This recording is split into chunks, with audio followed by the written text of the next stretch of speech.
पूरी वारदात को जब अंजाम दिया जा रहा था तो इलाके के कुछ यहां पर लोकल लोग हैं जिन्होंने लाठी डंडों से हमलावरों को भगाने की भी कोशिश की ताकि आकाश की जान बच सके। क्या नाम है सर आपका? देव कुमार। दीप जी, कल कितने बजे की वारदात है, क्या हुआ? 7 बजे की बात है सर। वो चिनाई चल रही थी चबूतरे की, उसके बाद भाई भी सब गए, सब खत्म हो गया। उसके बाद 7 बजे वो ऐसी झगड़ा चल रहा था पार्क में, पता नहीं क्या हुआ। वो बच्चा भागता हुआ आया, खूनम खान था, तो बच्चा नहा आके गिर गया। वो बच्चा गिरने के बाद वो दरवाज़ा बंद करने लगा। मैं ऊपर से देख रहा था तो उस बच्चे से वो दरवाज़ा बंद नहीं हुआ और वो हमलावर उसको चक्कू से बाहर करते ही चले जा रहे थे। पार्क से वो लड़का भागता हुआ, वो पार्क के अंदर ही उसे 5, 7, 10 चाकू लगे हुए थे, खूनम खून था। वो इस दरवाजे के अंदर आते ही वो गिर गया। गिरने के बाद उससे दरवाज़ा बंद नहीं हुआ, फिर उन्होंने खींच के बाहर मारा। जब शोर मचा तो मैं अपने कमरे से लठ लेके बाहर निकला, उनके पीछे भागा, तब वो भागे लड़के, लेकिन तब तक उसके ज़्यादा चाकू लग चुके थे। चिल्लाने के भी बच्चे को मार दिया हमलावरों ने। जब भाई बाहर निकल के आए लठ लेके भगे, जब तक वो भग गए। दिल दहला देने वाली ये तस्वीर देश की राजधानी दिल्ली की है, जिसे देखकर आप इस बात का अंदाजा लगा सकते हैं कि राजधानी में बदमाश पुलिस से कितना बेखौफ है। उनमें पुलिस और कानून का डर बिल्कुल भी नहीं है।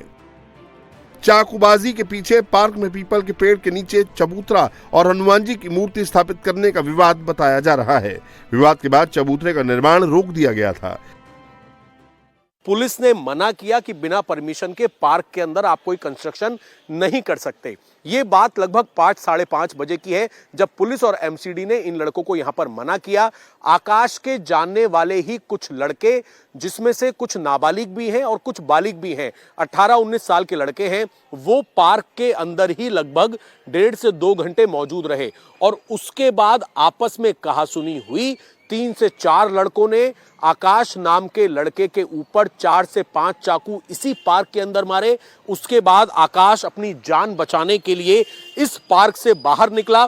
बाहर निकलने में, क्योंकि पार्क के पास ही यहां पर ये पूरा रिहायशी कॉलोनी है, रिहायशी कॉलोनी में उसने लोगों से जान बचाने की कोशिश की कि लोग होंगे तो कम से कम उसकी जान बच जाएगी, हमलावर फरार हो जाएंगे। लेकिन जो हमलावर थे वो बहुत ज्यादा डेस्परेट थे इस हत्या को अंजाम देने के लिए।